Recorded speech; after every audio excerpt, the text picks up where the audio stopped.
Dear students, I welcome all of you. As you are aware of the fact that today is a National Mathematics Day.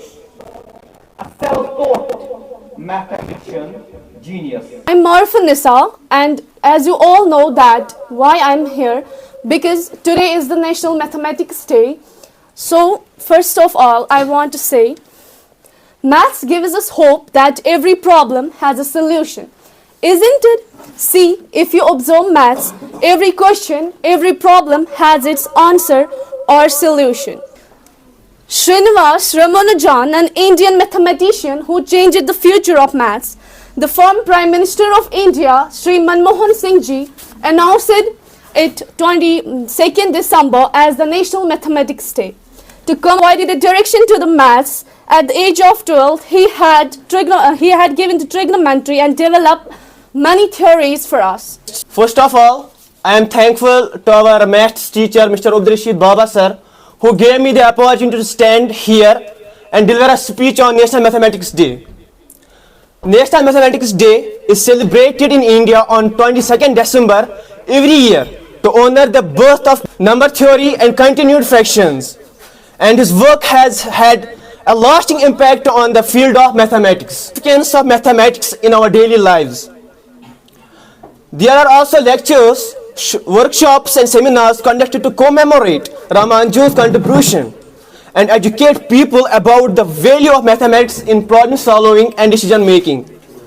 Some foolish people of India says that math means mental attack to healthy students, but in reality, M stands for Danika MC Killer says, math is like going to the gym for your brain. It sharpens your mind. National Mathematics Day serves as a reminder of that's written this quote for those people who are having the phobia of mathematics. Don't worry too much about your difficulties in mathematics. Don't worry too much about your difficulties in mathematics. I can assure you that mine are still greater. Thanks. सबसे पहले मैं शुक्रिया अदा करना चाहूँगा head of the institution का, इस पूरे स्टाफ का, जिन्होंने हमें यहाँ आज अपॉर्चुनिटी दी एक शॉर्ट ओपन सेमिनार ऑर्गेनाइज करने का। क्योंकि ये ओपन सेमिनार है, कोई भी इसमें पार्टिसिपेट कर सकता है, इसलिए हमने ओपन रखा था। लेकिन बता दूँ, ये डे इंडिया में सेलिब्रेट किया जा रहा है to honour, to commemorate the birth anniversary of a legendary Indian mathematician, जिसका नाम अभी स्टूडेंट्स ने जिक्र किया। उसका नाम है श्रीनिवासा रामानुजन।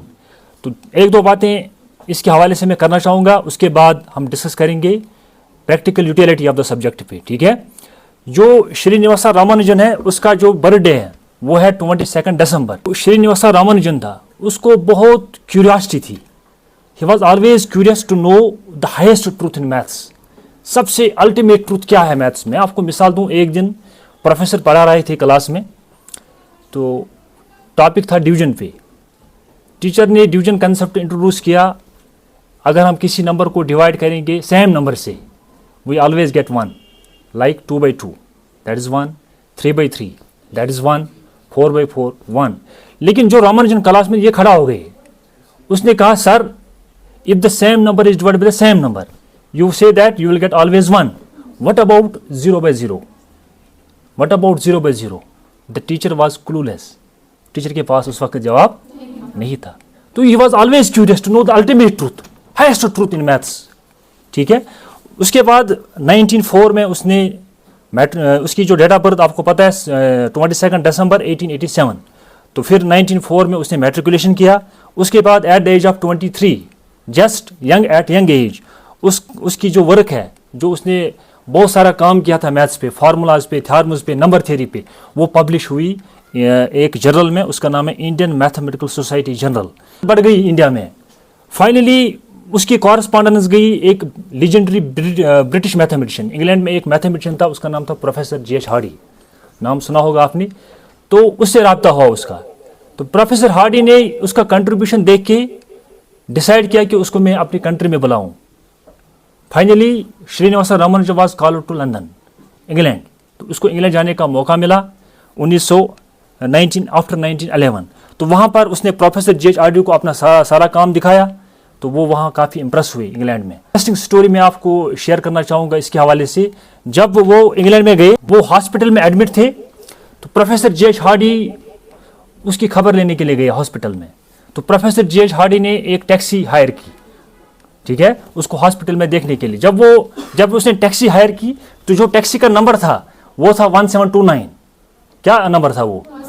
तो जब प्रोफेसर जे हार्डी गए उससे मिलने के लिए, उसकी खबर लेने के लिए, तो उसने हार्डी को कहा, जो रामानुजन बेड पे थे, उसने कहा मैं एक टैक्सी में आ गया, मैंने उसका नंबर देखा 1729, I think it is a dull number, ये इंटरेस्टिंग नंबर नहीं है। तो रामानुजन ने कहा no, it is not dull number, ये इंटरेस्टिंग नंबर है, ये वो नंबर है जिसको हम एक्सप्रेस कर सकते हैं as a sum of two cubes, 1729। इसी वजह से इस नंबर का नाम ही पड़ा हार्डी रामानुजन नंबर 1729। ये सबसे छोटा नंबर है जिसको हम एक्सप्रेस कर सकते हैं as the sum of two cubes.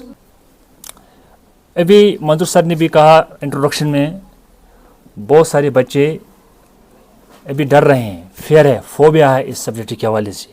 बहुत सारे कम बच्चे परस्यू कर रहे हैं मैथ्स को। तो वजह क्या है? Can anybody tell me? मैं आपसे जानना चाहता हूँ, क्योंकि आप पढ़ रहे हैं स्टूडेंट्स, इट्स ओपन। कोई वजह, खास वजह क्यों डर रहे हैं स्टूडेंट्स इससे? क्योंकि आप इस वक्त प्रोसेस से गुजर रहे हैं। शाबाश।